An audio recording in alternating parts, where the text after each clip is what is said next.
This is Gold Rush in a Rush, and we're recapping Season 4, Episode 1, Queen of Diamonds. In this special 2-hour episode, we will see 51 minutes of Team Hoffman, 14 minutes of Dakota Fred, 11 minutes of Parker, and 44 minutes of commercials, recaps, and previews. So what happened?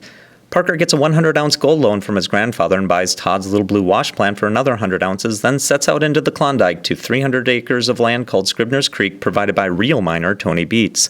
Parker's entire season is already on the line as the wash plant slowly gets unloaded from its wobbly transport. Luckily, it somehow survives the 12-inch lowering. Smartly, they test the ground where Parker previously found gold at $20 a yard, and after just one hole, they find nothing.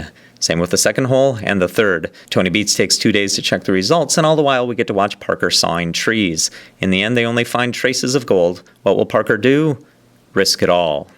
Fred returns to Porcupine Creek with Dustin to be surprised that the road to the mine is blocked by snow. They traverse a frozen river that could break at any second, but somehow they just survive.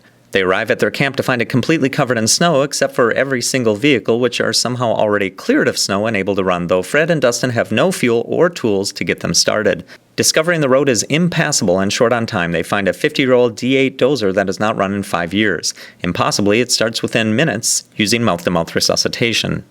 But will it have enough fuel to plow the road in time? Yes, of course it does.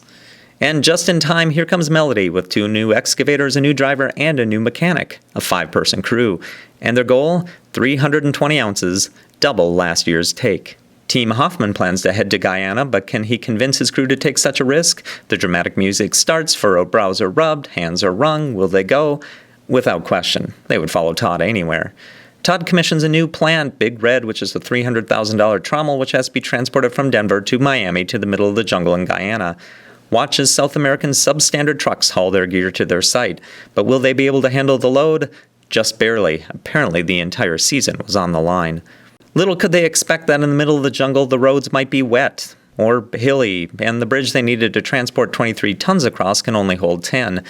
And it's rotten. This happens because apparently scouting ahead of time is for the weak. Though they have no tools or backup equipment, a nearby village just happens to have all the tools and backup equipment they need, as well as lumber to build an entirely new bridge, which they do in about 2 minutes. They later risk it all by easily driving under some electrical wires. When their dozer breaks down in the middle of nowhere because of bad local fuel, it is unfortunate because no one thought to bring any spare parts. A few minutes later, a football-sized landing pad appears, which allows a helicopter to make a 300-mile round trip just to deliver 1 fuel filter. Unbeknownst to the crew, the jungle contains snakes and insects. It also rains there and gets muddy, and they have no water and no maps. So naturally, a mutiny results, and everyone already wants to go home after just 2 weeks. Their mining season on the line, Todd learns of a secretive Brazilian miner named Antonio, and though they are complete strangers, he lets Todd just walk back to his camp carrying $250,000 in gold and diamonds to motivate his crew. It seems the site they are mining, which the entire episode they've been calling QOD, stands for Queen of Diamonds.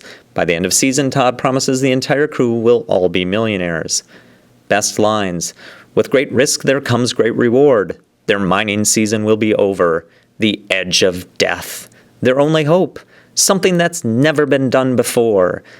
Game changer. Tune in next week where we're virtually assured to see all 3 teams possibly have their entire mining season ended in a split second.